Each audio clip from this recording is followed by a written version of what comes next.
mara nyingi ninapokuwa hapa siwezi kuja kwenye mitandao kwa ajili ya kuuza sura, na kuja kwa ajili ya kufundisha na kulionya kanisa.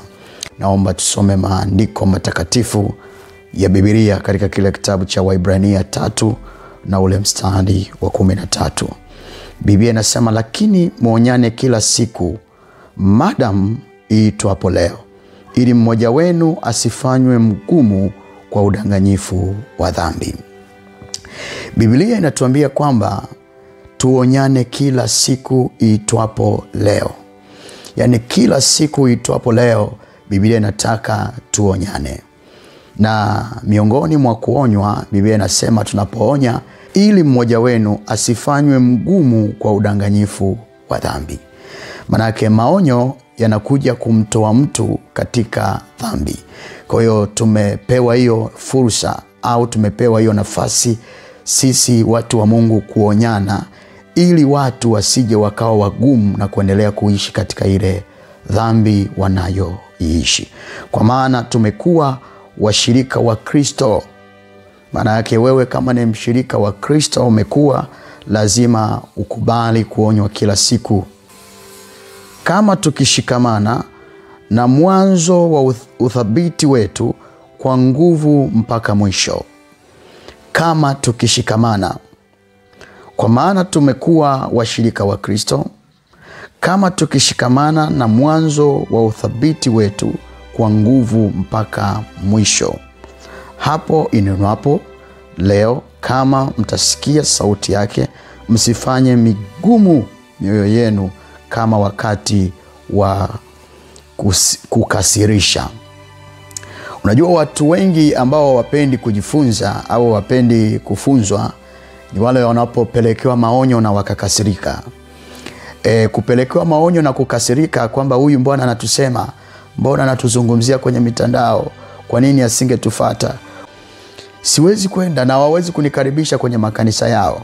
Na kuna wakati mmoja nakumbuka miaka iliyopita, nilipata fursa ya watu kunialika kwenye makanisa. Nilipoenda kuhubiri, tulipohubiri habari ya watu kuacha dhambi na nikakemea uovu, na uovu ulikuwa unaonekana ndani ya kanisa kuanzia mionekano yao na mavazi.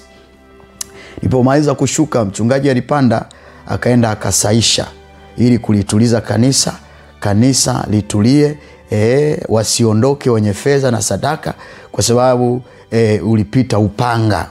Kwa hiyo kuanzia hapo sikuwahi kualikwa tena. Kwa hiyo hawawezi kunialika. Kwa hiyo mtu akisema eti kwa nini mchungaji usingewafuata ukawaambia, hawafatiki wala uwezi kuwapata, na kuwapata ni hapa. Ili niwe live kama hivi, alafu ndio niwapate. Kwa hiyo anasema watu wanaokasirika ni wale ambao hawapendi maonyo.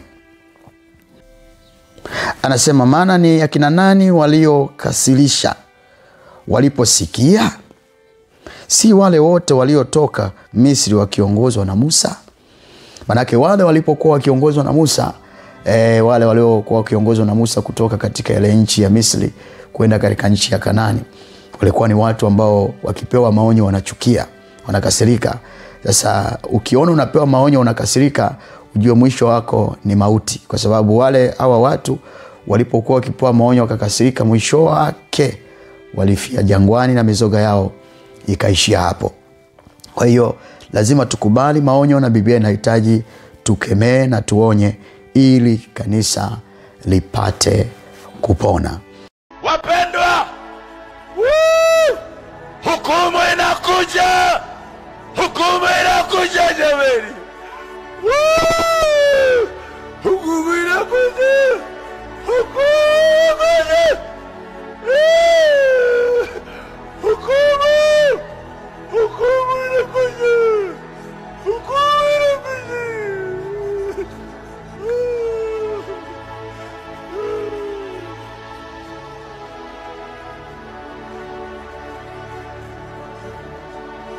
Rudi kwa Mungu. Rudi kwa Mungu. Mchukue Yesu kama alivyo. Wewe unafikiri kumchukua Yesu kama alivyo ni nini?